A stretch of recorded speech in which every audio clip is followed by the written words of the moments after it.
Notre histoire commence dans un pays tout au nord d'ici, là où il fait très froid.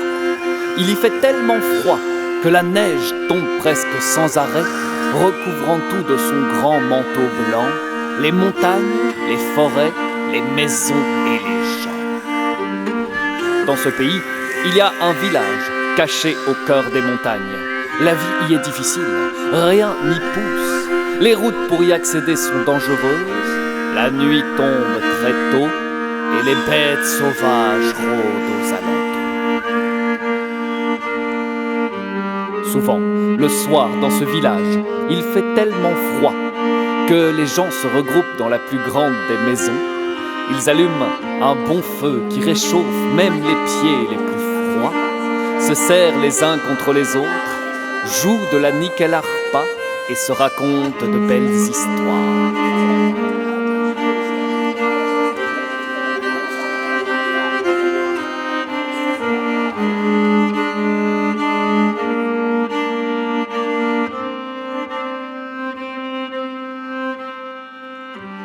Parmi ces histoires, il y a celle du troll, qui raconte qu'un troll gigantesque et hideux vit dans la montagne voisine. Et on dit que ce troll possède un trésor fait de centaines de pièces d'or. C'est l'histoire préférée de Lucas. Lucas, c'est un petit gars qui a l'esprit aussi vif que les jambes.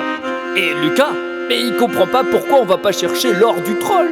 Mais enfin Lucas, parce que le troll est énorme, dangereux, qu'il dévore tout ce qu'il croise. Ouais, mais on dit aussi qu'il est très bête. Et alors, qu'est-ce qu'on a besoin d'être malin quand on sait arracher un arbre d'une seule main? Lucas n'est pas convaincu, mais il se tait, laisse les grands parler et regarde les années passer.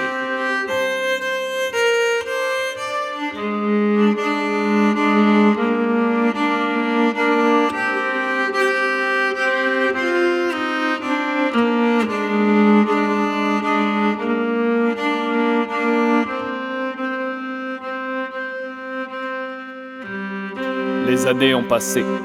Lucas a grandi. Il est devenu un beau jeune homme.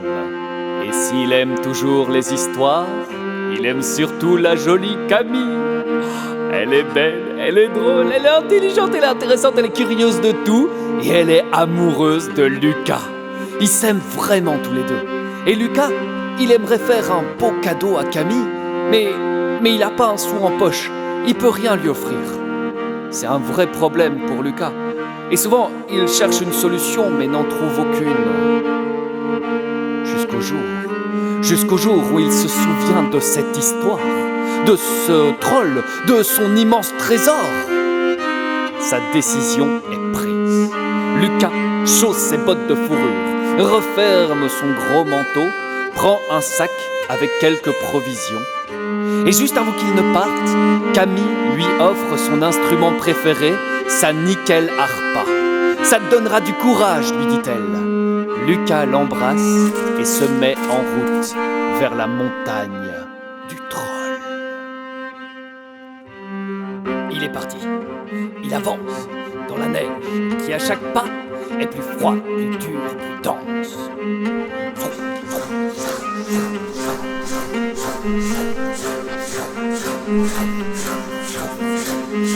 La première fois qu'il se retourne, il n'aperçoit déjà plus son village. Et pourtant le sommet est loin encore. Il repart. C'est alors que Lucas entend le hurlement des bêtes sauvages. Il commence à avoir peur. Et pour se donner du courage, il joue de la nickel harpa. Mais il sait pas jouer, c'est super moche. C'est alors que Lucas entend. Dans le village, Camille l'a entendu et elle lui répond avec une autre nickel harpa. Elle joue un air qui lui redonne du courage et Lucas reprend la route.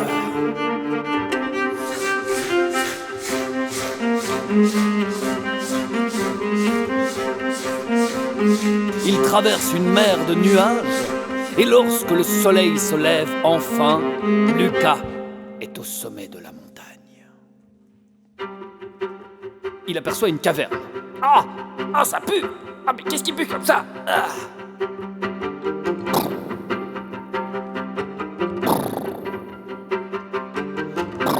Sort à ce moment-là de la caverne une créature gigantesque et hideuse qu'ils reconnaissent sans l'avoir jamais vue. Un troll.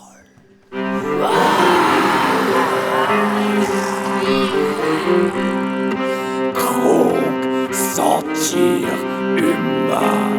Ah, humain là. Kronk t'attraper et puis te dévorer. Lucas a peur. Le troll est vraiment effrayant et il ne se sent pas de taille à l'affronter. Vite, il tourne les talons et veut rentrer au village. Il court et dans sa course, il lâche sa nickel harpa qui tombe au sol. Mais à ce moment-là, le troll se recroqueville.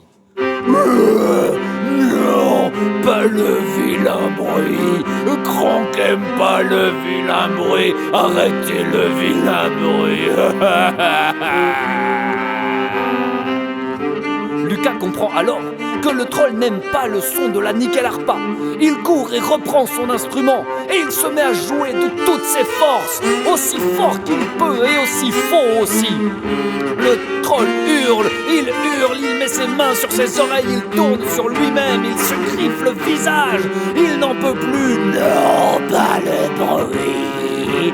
Et tout en tournant, le troll s'approche sans le voir du bord de la falaise et...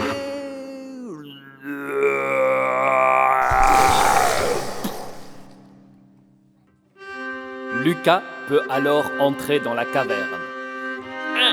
Ça sent toujours aussi mauvais. Il aperçoit alors le trésor du troll.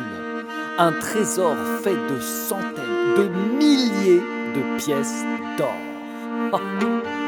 Il y a aussi une nickel harpa magique. Quand Lucas la prend, il en joue. Et il en joue bien, même s'il ne sait pas jouer de la nickel harpa. Oh, quel fabuleux trésor! Mais alors, Lucas entend un bruit. Il se retourne et il aperçoit d'autres gens. Des gens que le troll avait capturés et gardés pour les manger plus tard. Et parmi eux, il y a le grand-père de Camille. Le grand-père qui avait disparu il y a 2 ans. Le troll avait gardé le grand-père près de lui pour qu'il lui raconte des histoires avant d'aller dormir. Lucas est arrivé juste à temps. Le grand-père n'avait plus d'histoire à raconter.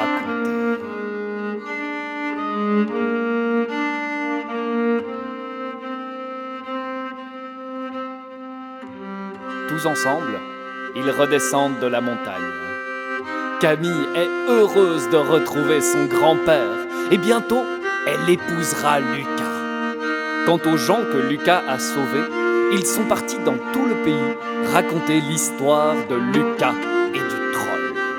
Cette histoire a voyagé jusqu'à nous et c'est à notre tour de vous la raconter aujourd'hui.